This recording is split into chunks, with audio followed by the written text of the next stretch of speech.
Hello students, welcome back to the channel. हम कर रहे हैं आपकी थ्योरी ऑफ डिमांड। अब से रेगुलर क्लासेस आएंगी। थोड़ा बीच में डिले हो गया था ड्यू टू सम रीजन, पर अब हम रेगुलर क्लासेस डालेंगे। ठीक है, अब आपकी क्लासेस में बिल्कुल भी डिले नहीं होगा। I hope you people are preparing well for your board exams. कोई भी प्रॉब्लम है क्लासेस में, प्रीवियस क्लासेस में, तो आप कमेंट सेक्शन में पूछ सकते हैं। You are free to ask. तो चलो स्टार्ट करते हैं। हम आपका ये चैप्टर आज खत्म करेंगे। तो है आपका क्रॉस प्राइस इफेक्ट। अब देखिए, ये क्रॉस प्राइस इफेक्ट क्या होता है। ठीक है, before moving towards your definition, हम इसको एक नॉर्मल लैंग्वेज में समझने की कोशिश करते हैं। ठीक है, हम इस चैप्टर में क्या पढ़ रहे हैं? हम इस चैप्टर में बार बार दो चीजों के बारे में पढ़ रहे हैं। ठीक है, और वो दो चीजें हैं आपकी, एक तो है प्राइस, ठीक है, और दूसरी बात हम क्या पढ़ने की कोशिश कर रहे हैं? डिमांड। ये दो चीजें बार बार पढ़ रहे हैं। प्राइस आपका इंक्रीज होता है तो डिमांड कम हो जाती है, प्राइस आपका डिक्रीज होता है तो डिमांड इंक्रीज हो जाती है। ठीक है, तो यही है आपका प्राइस, यही आपका क्रॉस प्राइस इफेक्ट। बस इसमें डिफरेंस ये है कि हम इसमें दो गुड्स के बारे में पढ़ते हैं। ठीक है, हम इसमें दो गुड्स के बारे में पढ़ते हैं। पहला जो आपका गुड है वो है सब्स्टिट्यूट गुड्स, और दूसरा हम पढ़ते हैं कॉम्प्लीमेंट्री गुड्स के बारे में। ठीक है, एक क्विक रिवीजन कर लेते हैं। सब्स्टिट्यूट गुड्स कौन से होते हैं आपके? वो गुड्स जो आपके बहुत क्लोज सब्स्टिट्यूट होते हैं एक दूसरे के, एक दूसरे के, जैसे कि आपका मैं लेके चलूं पेप्सी और कोक। ऑलमोस्ट इनका टेस्ट जो है वो सेम ही है। अगर क्या होगा, प्राइस पेप्सी का इंक्रीज हो जाएगा तो लोग कोक की तरफ मूव कर जाएंगे, मतलब इसकी डिमांड बढ़ जाएगी। ठीक है, अगर इसका प्राइस बढ़ जाएगा तो लोग इसकी तरफ बढ़ जाएंगे। तो ये होते हैं सब्स्टिट्यूट, जब एक गुड दूसरे को सब्स्टिट्यूट कर देता है। कॉम्प्लीमेंट्री गुड्स कौन से होते हैं? वो गुड्स होते हैं जो आपके साथ साथ चलते हैं। अगर नॉर्मल ले मैन लैंग्वेज में मैं कहूँ तो ये वो गुड्स होते हैं जो आपके साथ साथ चलेंगे, जैसे आपका पेन एंड इंक। ठीक है, आपका बर्गर्स और बर्गर बन या सॉस। ठीक है, पिज्जा और या आपकी मोज़रेला चीज। ठीक है, पिज्जा के बिना मोज़रेला चीज के बिना पिज्जा नहीं बन सकता।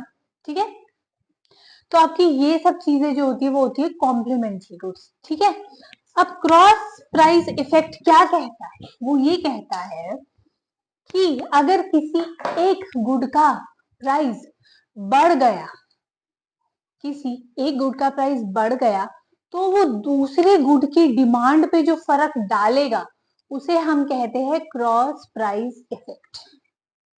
समझ गए क्या कहा मैंने? कि अगर लेट्स टेक प्राइस है एंड लेट्स टेक डिमांड है। अब प्राइस में जो चेंज होगा उसकी वजह से जो डिमांड में बदलाव आएगा किसी दूसरे गुड के। ठीक है, गुड ए के प्राइस में बदलाव आया तो गुड बी की डिमांड में क्या बदलाव आएगा वो पढ़ते हैं हम आपका क्रॉस प्राइस इफेक्ट में। ठीक है, अब इसके दो केसेस हैं। फर्स्ट केस होता है आपका पॉजिटिव। अब देखो, पॉजिटिव आपका सब्स्टिट्यूट गुड्स के केसेस में होता है। ठीक है, पॉजिटिव आपका सब्स्टिट्यूट गुड के केसेस में होता है। पॉजिटिव इफेक्ट किसमें कहा मैंने? सब्स्टिट्यूट। अब देखो सब्स्टिट्यूट कैसे, चलो मान के चलो यहाँ है टी, यहाँ है coffee, price demand, price and demand. ठीक है, अब देखिए क्या हुआ, प्राइस एंड डिमांड। प्राइस अभी फर्स्टली कांस्टेंट ले लेते हैं ताकि समझ में आ जाए। 20 डिमांड थी, यहाँ 5, यहाँ पे भी 5। Just to make you understand, मैंने डिमांड और प्राइस अभी आपके बराबर रखे। अब क्या हुआ ये कि टी के प्राइसेस बढ़ गए, 20 से हो गए 25 रुपए, लेकिन आपके कॉफी के प्राइसेस अभी भी 20 रुपए ही। अब इस केस में क्या होगा, आप कुछ कप ऑफ टी जो है वो रिप्लेस कर देंगे कुछ कप ऑफ कॉफी के साथ। ठीक है, जहां आप 5 कप पी रहे थे, अब मैं 3 पीने लग जाऊंगी, और कॉफी जहां मैं 5 पी रही थी वहां मैं 7 पीने लग जाऊंगी या 6 पीने लग जाऊंगी। तो यहाँ पर क्या हुआ, यहाँ पर ये हुआ कि जब प्राइस यहाँ पे बढ़ा तो डिमांड यहाँ कम हो गई, और यहाँ पर आपकी डिमांड ज्यादा हो गई। मतलब एक गुड के प्राइस बढ़ने से जब दूसरे गुड की डिमांड बढ़ जाती है, गुड ए के प्राइस बढ़ने से जब गुड बी की डिमांड बढ़ जाती है, उसे हम क्या कहते हैं, पॉजिटिव इफेक्ट, राइट। अब नेगेटिव इफेक्ट क्या होगा, इसका टोटली ऑपोजिट होगा। ठीक है, चलो नेक्स्ट था आपका नेगेटिव। नेगेटिव इफेक्ट किसमें, कॉम्प्लीमेंट्री में।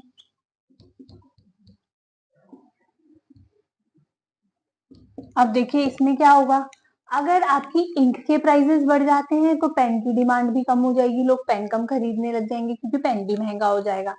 ठीक है, वैसे ही पिज्जा और चीज हम ले रहे थे, अगर चीज के पैसे बढ़ जाएंगे, महंगा हो जाएगा बहुत ज्यादा चीज, तो आपका क्या होगा, पिज्जा भी महंगा हो जाएगा और लोग पिज्जा कम खरीदना शुरू कर देंगे। तो इसको हम क्या कहते हैं, आपका नेगेटिव इफेक्ट। ठीक है, अब इसको डायग्रामेटिकली समझो। देखो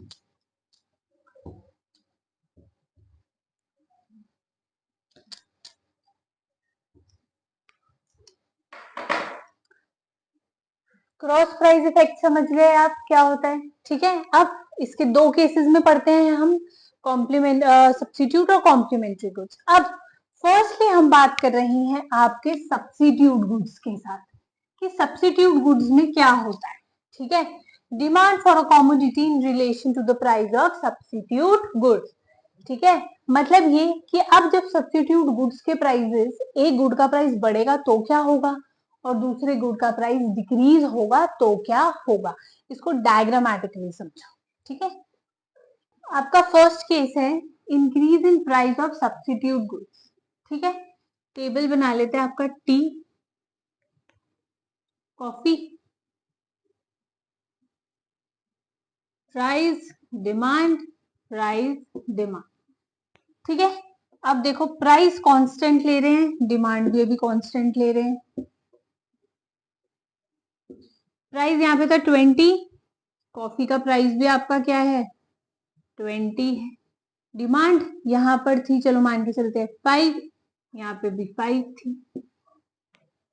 ठीक है, हम सिर्फ एक का ही डायग्राम बनाएंगे, या तो टी का बना लेंगे या कॉफी का बना लेंगे। अब देखो क्या हुआ, प्राइस कौन आपका क्या बोलते हैं, टी का प्राइसेस क्या हुए, टी के प्राइसेस आपके सेम रहे लेकिन कॉफी के प्राइसेस बढ़ गए, 20 से 25 हो गए।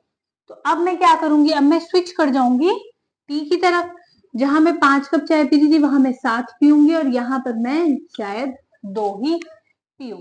अगर मैं इसको डायग्रामेटिकली बनाती हूँ, किसको किसको डायग्रामेटिकली बनाओगे आप, या तो आप इसे बना लो या ऐसे, किसी भी बना लेते हैं, टी को बना लेते हैं जिसमें चेंजेस आए हैं,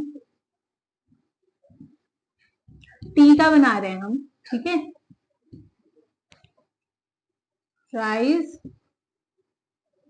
और ये आपकी क्वांटिटी।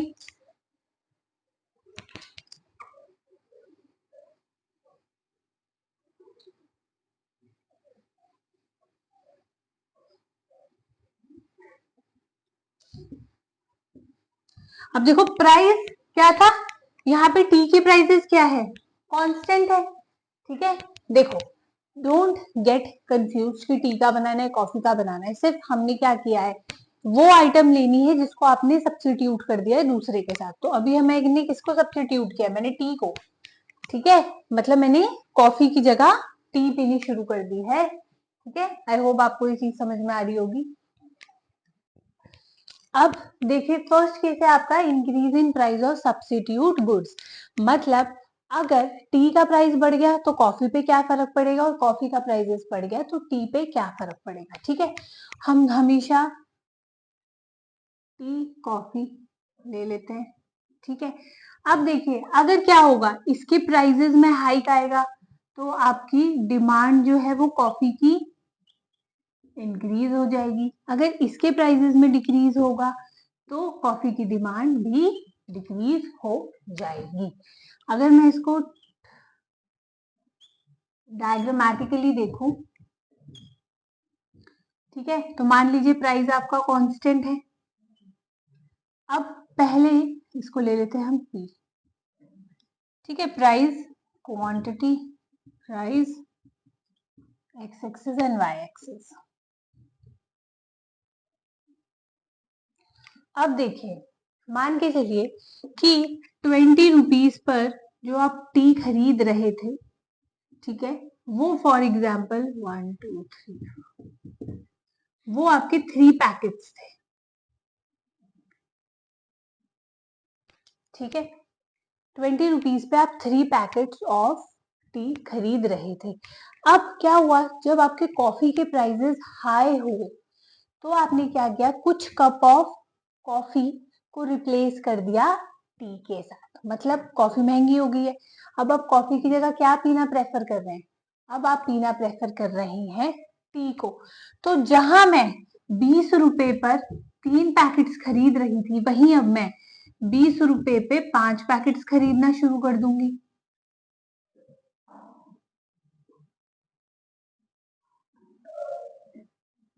ठीक है, इससे क्या हुआ, मेरी डिमांड आपकी आगे की तरफ शिफ्ट हो गई।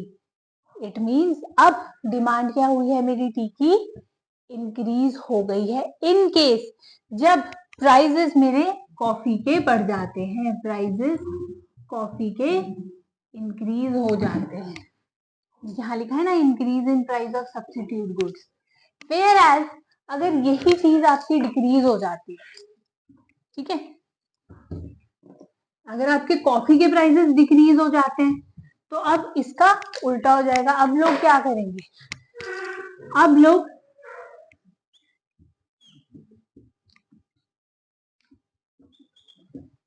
क्वांटिटी प्राइस, अब जहां लोग 20 रुपए पर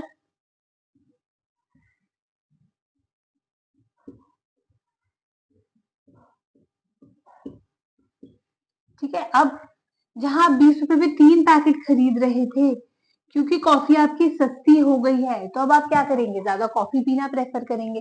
तो अब 20 रुपीज पे जहां आप 3 पैकेट्स खरीद रहे थे, वहीं आप 20 रुपीज पे अब 2 या 1 पैकेट खरीदना शुरू कर देंगे। तो आपकी डिमांड क्या है, अब आपकी डिमांड लेफ्ट वर्ड्स शिफ्ट हो गई है, मतलब there is decrease in the demand, decrease in price of substitute goods के केस में आपका डायग्राम इस तरह से बनेगा। आई होप आपको ये क्लियर है।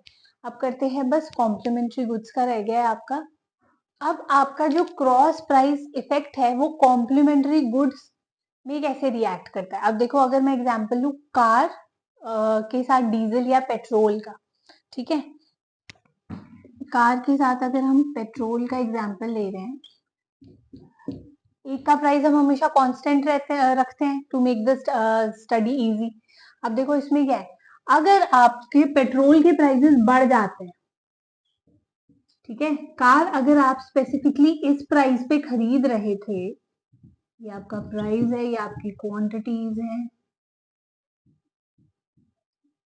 10 20 30 40 50 60। अगर आप प्राइजेस एक पर्टिकुलर प्राइस पे कार खरीद रहे थे, ठीक है, इस पर्टिकुलर प्राइस पर फॉर एग्जांपल आप 20 कार्स एक एजेंसी बेच रही थी, पर क्योंकि आपके कॉम्प्लीमेंट्री गुड्स जो है आपका पेट्रोल, उसका प्राइस इंक्रीज हो गया, तो अब कंज्यूमर उस चीज पे कैसे रिएक्ट करेगा।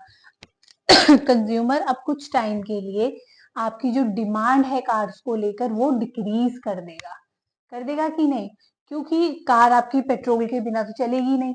तो अगर कोई भी कॉम्प्लीमेंट्री गुड्स का प्राइस बढ़ जाता है तो आपके फर्स्ट गुड पे क्या इफेक्ट पड़ता है, उसकी डिमांड कम हो जाती है। तो अगर एक स्पेसिफिक प्राइस पर अगर आप 20 कार बेच रहे थे, तो अब आप कितनी बेचोगे, 20, अब आप कितनी बेचोगे, सॉरी 10, क्योंकि आपके पेट्रोल के प्राइसेस इंक्रीज हो चुके हैं। इस केस में आपका डिमांड कर्व इनवर्ड्स शिफ्ट होता है, या आप ये बोल सकते हैं डिमांड कर्व आपका shift towards your left hand side. ठीक है, अब वही केस अगर आपके पेट्रोल के प्राइसेस कम हो जाते हैं, तो जहां पर पेट्रोल के प्राइसेस अगर आपके कम हो जाते हैं, अगर आप 20 बेच रहे थे कार्स, तो अब आप कितनी बेचने लग जाओगे? 40, मे बी 50। ठीक है, 20 हम सेल आउट कर रहे थे, तो अब हम कितनी बेच रहे हैं? 40। तो इस केस में आपका डिमांड कर्व फॉरवर्ड की तरफ शिफ्ट होता है या शिफ्ट टूवर्ड्स योर राइट। ठीक है, आई होप आपको ये समझ में आया होगा कॉम्प्लीमेंट्री और सब्स्टिट्यूट गुड्स में आपका क्रॉस प्राइस इफेक्ट कैसे चलता है। फिर से एक बार रिवाइज कर लेते हैं, हमने क्या पढ़ा? क्रॉस प्राइस इफेक्ट क्या होता है आपका? जब किसी एक गुड के फ्लक्चुएशन आती है आपके प्राइजेस में और दूसरे गुड के डिमांड में फ्लक्चुएशन आती है, उसे हम कहते हैं आपका क्रॉस प्राइस इफेक्ट। जैसे अगर टी के प्राइसेस बढ़ जाएंगे तो कॉफी पे क्या फर्क पड़ेगा, और अगर कॉफी के प्राइसेस बढ़ जाएंगे तो टी पे क्या फर्क पड़ेगा। ठीक है, same as with your complementary goods. आपका ब्रेड या बटर है, ब्रेड के प्राइसेस बढ़ गए तो लोग बटर भी कम परचेज करना शुरू कर देंगे। ठीक है, या आपके ब्रेड के प्राइस डिक्रीज हो गए तो आपका consumption of your butter will also increase. ठीक है, इसमें इसको हमने डायग्रामेटिकली समझा। अगर कोई भी प्रॉब्लम है तो आप कमेंट सेक्शन में पूछ सकते हैं। Till then bye and all the best for your board exams.